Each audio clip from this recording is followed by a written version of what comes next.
भारत ऋषि मुनियों की जन्मस्थली, साधु संतों की कर्मभूमि और आध्यात्म की जननी, पूरे विश्व को जीवन के रहस्य बताने वाला, उसे प्रकाश की ओर ले जाने वाला एक महान देश। इसी मातृभूमि की उपजाऊ मिट्टी में कई संतों महंतों ने आध्यात्म और ज्ञान के बीज बोए। इन्हीं बीजों से कई वृक्ष उभर कर आए, जिनकी छाया ने अधर्म और अज्ञान की जला देने वाली धूप से विश्व की रक्षा की। ऐसे ही एक महान व्यक्ति थे स्वामी विवेकानंद।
विश्वनाथ दत्त और माता भुवनेश्वरी देवी कोलकाता में निवास करने वाला धार्मिक दंपति। विवेकानंद के जन्म से पूर्व माता भुवनेश्वरी देवी ने वंश उज्जवल करने वाला पुत्र प्राप्त करने के लिए सभी धर्मशील हिंदू माताओं की तरह कई धार्मिक पूजाएं, तप, साधना, व्रत, उपवास किए थे। भुवनेश्वरी देवी के कुछ संबंधी आध्यात्मिक ज्ञान के क्षेत्र काशी में रहते थे। उस स्थान के परम दैवत वीरेश्वर शिव जी की पूजा कर आशीर्वाद लेने की इच्छा उनके मन में जागी। भुवनेश्वरी देवी का मन त्याग मूर्ति भगवान शिव शंकर की भक्ति में लीन हो गया था। एक रात स्वप्न में भुवनेश्वरी देवी ने देखा कि वही त्यागीश्वर महादेव साक्षात उनके सामने प्रकट हुए और उन्होंने भुवनेश्वरी देवी से कहा, मैं तुम्हारी कोख से जन्म लूंगा। 12 जनवरी 1863 सोमवार, शिवजी का वार, मकर संक्रांत, युग प्रवर्तन के शुभ दिन इस बालक ने जन्म लिया। उसका नाम वीरेश्वर रखा गया। आगे वे नरेंद्र और विवेकानंद नामों से प्रसिद्ध हो गए। अमेरिका के शिकागो नगर में भव्य दिव्य सर्वधर्म महासभा का आयोजन हुआ था।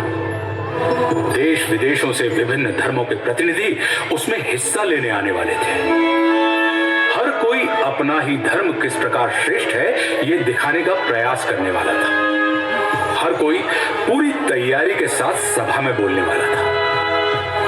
पर स्वामी जी वीर योद्धाओं की भांति सभा में अकेले ही चले गए थे।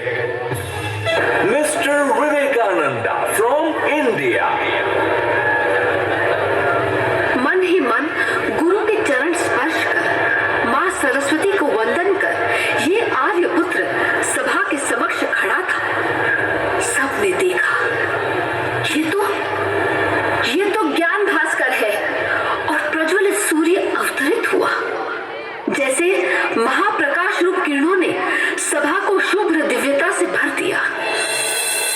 Sisters and brothers of America, जिस जिस सहानुभूति और प्रेम के साथ आपने हम लोगों का स्वागत किया है, उसे देखकर मेरा हृदय अत्यंत आनंद से प्रफुल्लित हो रहा है। संसार के प्राचीन निवासियों की ओर से मैं आपको धन्यवाद देता हूँ।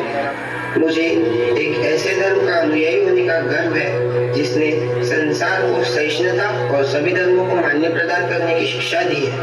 हम लोग सभी धर्मों के प्रति केवल सहिष्णुता में ही विश्वास नहीं करते, तो समस्त धर्मों को सच्चा मानकर उनका स्वीकार भी करते हैं। मुझे एक ऐसे देश का व्यक्ति होने का गर्व है जिसने इस पृथ्वी की समस्त पीड़ित शरणागत जातियों और विभिन्न धर्मों के बहिष्कृत लोगों को आश्रय दिया है। मेरे गुरु श्री रामकृष्ण देव कहते थे कि सत्य का आचरण करने से ही मनुष्य को कलयुग में ईश्वर लाभ हो सकता है। समाज को ही सत्य का सम्मान करना होगा, अन्यथा विनाश निश्चित है। समाज को ही सत्य के आदर्शों पर संगठित करना होगा, अंतिमतः सत्य की ही विजय होती है। सत्यमेव जयते, सत्यमेव जयते।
सत्यनिष्ठा, पवित्रता और निस्वार्थी भाव इन 3 गुणों से परिपूर्ण है, उसे इस दुनिया की कोई भी शक्ति हरा नहीं सकती। अगर ये 3 गुण परिपूर्णता के साथ अर्जित किए गए हो तो वो अकेला मनुष्य पूरी दुनिया का सामना करने का सामर्थ्य रखता है।